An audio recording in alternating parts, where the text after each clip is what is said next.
বিসমিল্লাহির রহমানির রহিম। আসসালামু আলাইকুম। আশা করছি সকল কৃষক ভাই ভালো আছেন এবং সুস্থ আছেন। বর্তমান সময়ে যারা ধান আবাদ করেছেন তাদের বেশিরভাগ মানুষের ধানের বয়স 30 থেকে 40 দিনের মধ্যে। তো ধান যদি আবাদ করে থাকেন তাহলে 30 থেকে 40 দিন বয়সে আপনার ধানের যে সমস্যাটা সব থেকে বেশি হতে পারে সেটা হচ্ছে ধানের খোল পড়া এবং খোল পচা। খোল পড়া এবং খোল পচা যদি আপনার জমিতে কোনো কারণে লেগে যায় এবং সেটার ক্ষতির পরিমাণ এতটাই হবে যে আপনার জমির ধান মোটামুটি 20 থেকে 70 ভাগ পর্যন্ত নষ্ট করে দিতে পারে, এবং যেটা কৃষক হিসেবে আপনি অনেক ক্ষতির সম্মুখীন হবেন। এবং সে কারণে আমি আজকে আপনাদেরকে এমন একটি পরামর্শ দিব যেটার জন্য আপনি বেঁচে যেতে পারেন, এবং যদি আপনার এটি ব্যবহার করেন, আমার যে পণ্যটির পরামর্শ থাকবে, তাহলে আশা করছি আপনার জমিতে খোল পড়া কিংবা খোল পচা নামক যে শব্দ কিংবা রোগটা রয়েছে সেটা ধারে কাছেও আসতে পারবে না বলে আমি বিশ্বাস করি। আমাদের এসিআই ক্রপ কেয়ারে রয়েছে এসিআই ক্রপ কেয়ারের অ্যাজোক্সিস্ট্রবিন এবং সিপ্রোকোনাজল সমৃদ্ধ এসিবিন, যেটি হচ্ছে চতুর্মুখী গুণসম্পন্ন, এবং যেটি হচ্ছে আপনি যদি ব্যবহার করেন আপনার জমিতে সময় মতো, কিংবা যদি আপনি আগে কিংবা পরে ব্যবহার করেন, আগে পরে বলতে যদি আপনার জমিতে পচা লেগে যায় তখনও যদি আপনি ব্যবহার করেন সেটা তো ভালো ফলাফল পাবেন, এবং যদি লেগে যাওয়ার আগে ব্যবহার করেন সেক্ষেত্রে আপনি কিন্তু অনেক ভালো একটা ফলাফল পাবেন বলে আমি বিশ্বাস করি।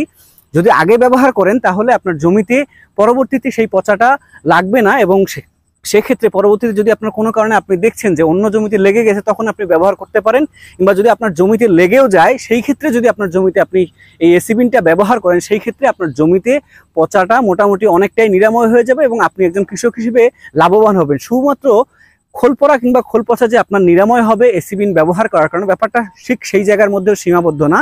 এসিবিন যদি আপনি ব্যবহার করেন সেই ক্ষেত্রে আপনার জমিতে খোল পড়া এবং খোল পচা এটা তো পরিপূর্ণভাবে নিরাময় করা সম্ভব, পাশাপাশি আপনার ধানের রং হবে সুন্দর, স্বচ্ছ এবং সোনালী বর্ণের, এবং সেখানে খুব একটা ময়লা থাকবে না। এবং যদি আপনারা জানেন, কৃষক হিসেবে আপনারা অবশ্যই জানেন যে ধানের রং বেশি সোনালী থাকে এবং পরিষ্কার পরিচ্ছন্ন থাকে সেখানে কিন্তু অবশ্যই বাজারে অন্য সবার থেকে দাম একটু বেশি পাওয়া যায়। সেই ক্ষেত্রে অবশ্যই কিন্তু আপনি ব্যবহার করতে পারেন এসিআই ক্রপ কেয়ারের এসিবিন। আপনি যদি এসিবিন ব্যবহার করেন, পাশাপাশি আপনার যে ধানের যে খড়গুলো থাকে কিংবা হচ্ছে ধানের যে বাড়তি অংশ ধান বের করার পরে যেটা গরুকে খাওয়ানোর জন্য ব্যবহার করা হয় সেই জিনিসটাও কিন্তু পরিষ্কার থাকবে, পরিচ্ছন্ন থাকবে। বিশেষ করে আপনারা জানেন যদি কোনো ধানের গাছ অতিরিক্ত রোগাক্রান্ত থাকে সেই ধানের খড় গরু কিংবা কোনো রকম গবাদি পশু খাওয়ার জন্য উপযোগী হয় না কিংবা খেতে চায় না, সেই ক্ষেত্রে আপনি যদি এসিবিন ব্যবহার করেন সেই আপনার খড়টাও কিন্তু দেখতে সুন্দর থাকবে, ধানটা সোনালী বর্ণের হবে, এবং খোল পড়া এবং খোল পচা থেকে আপনার ধান থাকবে